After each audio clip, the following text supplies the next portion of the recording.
भाइयों और बहनों, आज जो जानकारी आपके सामने रखी जा रही है वह सिर्फ एक सामान्य समाचार नहीं बल्कि देश के करीब 75 लाख बुजुर्ग पेंशन धारकों के भविष्य से जुड़ा बड़ा मोड़ साबित हो सकती है। यदि आप ईपीएस 95 के पेंशन भोगी हैं तो ध्यान से सुनिए, क्योंकि दिल्ली के भीतर बंद कमरों में एक अहम फाइल पर प्रधानमंत्री नरेंद्र मोदी द्वारा हस्ताक्षर किए जाने की चर्चा है और कहा जा रहा है कि यही वह निर्णय है जिसका इंतजार पिछले 10 वर्षों से किया जा रहा था। क्या कमांडर अशोक रावत की चेतावनी असर दिखा गई है? यह सवाल अब तेज हो चुका है और आज की इस प्रस्तुति में आपको उस कथित गोपनीय नोटिफिकेशन की पूरी जानकारी दी जाएगी जिसके बारे में दावा है कि अभी तक मुख्यधारा मीडिया ने विस्तार से नहीं दिखाया। इसीलिए एक भी क्षण छोड़िए मत, क्योंकि एक भी पंक्ति छूट गई तो महत्वपूर्ण बिंदु हाथ से निकल सकता है।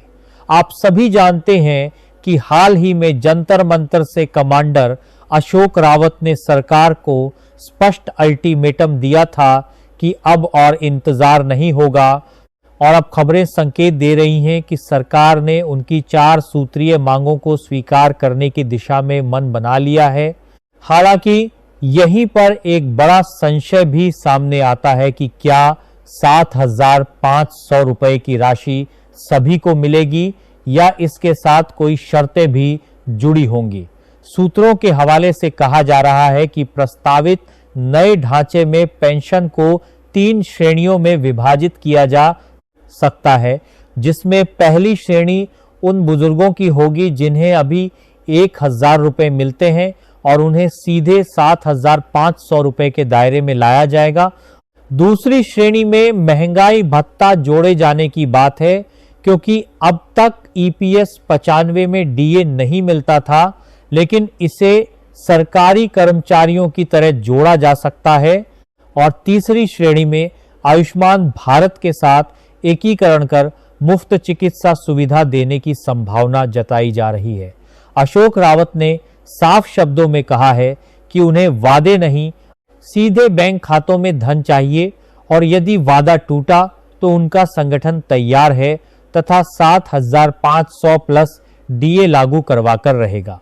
सूत्रों के अनुसार यदि बजट में ईपीएस 95 का उल्लेख नहीं हुआ तो देश के हर जिले में एक साथ अनशन शुरू करने की योजना है और सरकार को भेजे गए पत्र में विश्वासघात शब्द का प्रयोग किया गया है, यह चेतावनी देते हुए कि बुजुर्गों के साथ अन्याय का असर चुनावों में दिख सकता है।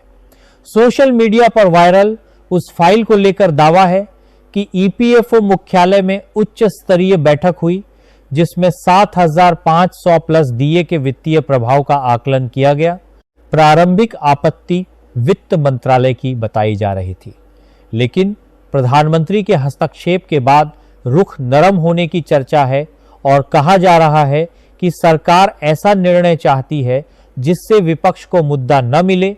हालांकि जब तक आधिकारिक पोर्टल पर आदेश जारी नहीं होता, सतर्क रहना जरूरी है। एक बुजुर्ग पेंशनर का उदाहरण भी सामने आया जिन्होंने बताया कि 117 रुपए में दवा या राशन चुनना पड़ता है और यही दर्द आंदोलन की जमीन बना है। यह भी कहा जा रहा है कि बढ़ी हुई पेंशन को पिछली तारीख से लागू किया जा सकता है, जिससे एरियर की बड़ी राशि मिल सकती है और यदि 2 वर्षों का बकाया एक साथ आया तो खातों में बड़ी रकम पहुंच सकती है।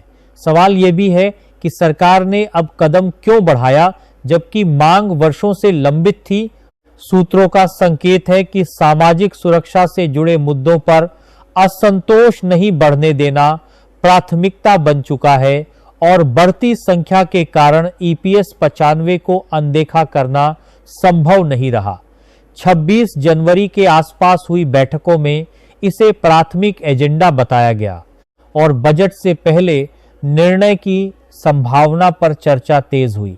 पेंशनर्स के लिए यह केवल धन का प्रश्न नहीं बल्कि सम्मान का विषय है, क्योंकि 1,000 या 2,000 रुपए आज की महंगाई में अपर्याप्त माने जा रहे हैं।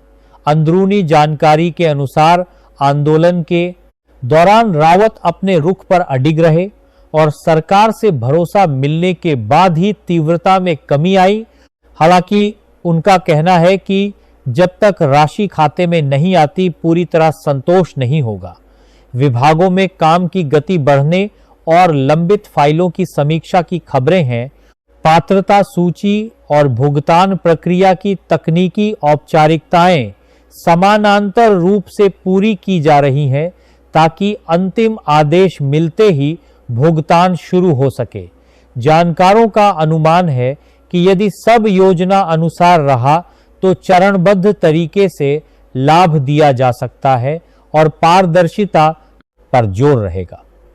अब एरियर को लेकर चर्चा है कि यदि इसे 2014 से या कम से कम पिछले 3 वर्षों से लागू किया गया तो हर महीने लगभग 6,000 रुपए के अंतर के हिसाब से बड़ी एकमुश्त राशि बन सकती है, जिससे कर्ज चुकाने या परिवार की सहायता संभव होगी। हाल की बैठकों में रावत ने कड़ा रुख दोहराया और कहा कि यदि बढ़ोतरी के नाम पर धोखा हुआ तो आंदोलन और तेज होगा। यहां तक कि आमरण अनशन की चेतावनी भी दी गई है। 1 फरवरी को वित्त मंत्री के भाषण के बाद प्रधानमंत्री द्वारा बुजुर्गों को संबोधित किए जाने की अटकलें हैं, जिसे एक गारंटी के रूप में प्रस्तुत किया जा सकता है। लेकिन ईपीएफओ अधिकारियों की भूमिका पर भी सवाल हैं, जबकि रिपोर्टों में 10 लाख करोड़ से अधिक फंड होने की बात कही जाती है।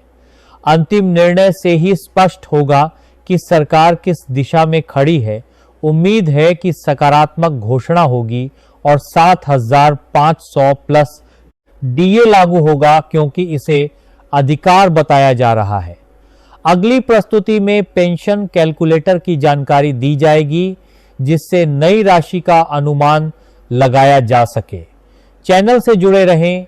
जय जवान, जय किसान, जय पेंशन भोगी।